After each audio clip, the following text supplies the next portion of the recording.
শীতকালীন অধিবেশন ঘিরে রাজনৈতিক অঙ্গনে ইতিমধ্যে শুরু হয়ে গেছে আলোচনা। তারই মধ্যে এবার অধীর রঞ্জন চৌধুরী বিশেষ করে শীতকালীন অধিবেশনে এসআইআর এর বিরোধিতা করবে কংগ্রেস, এবং সেই জায়গা থেকে প্রশ্ন হচ্ছে অধিবেশনের সময় তৃণমূল বিজেপির সমালোচনা করবে কি।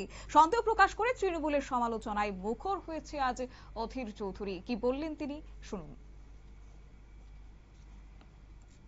রাস্তা আছে, রাস্তা থেকে পার্লামেন্ট আছে, পার্লামেন্ট থেকে কোর্ট আছে। 1 তারিখ থেকে পার্লামেন্ট খুলছে, সেখানেও কংগ্রেস দলের পক্ষ থেকে আমরা বিষয়টাকে আবার সেখানটায় আমরা উত্থাপন করব।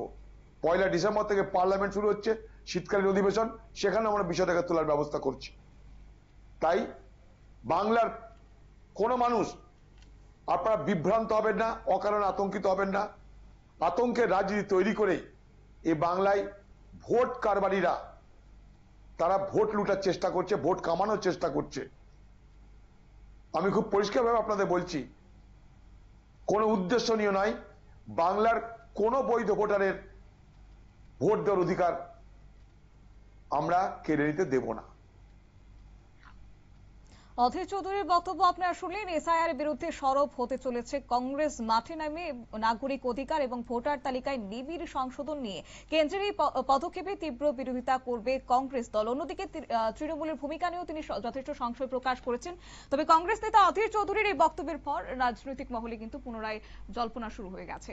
নিয়ে নিচ্ছি ছোট্ট একটি বিজ্ঞাপন, বিরতির সঙ্গে থাকুন।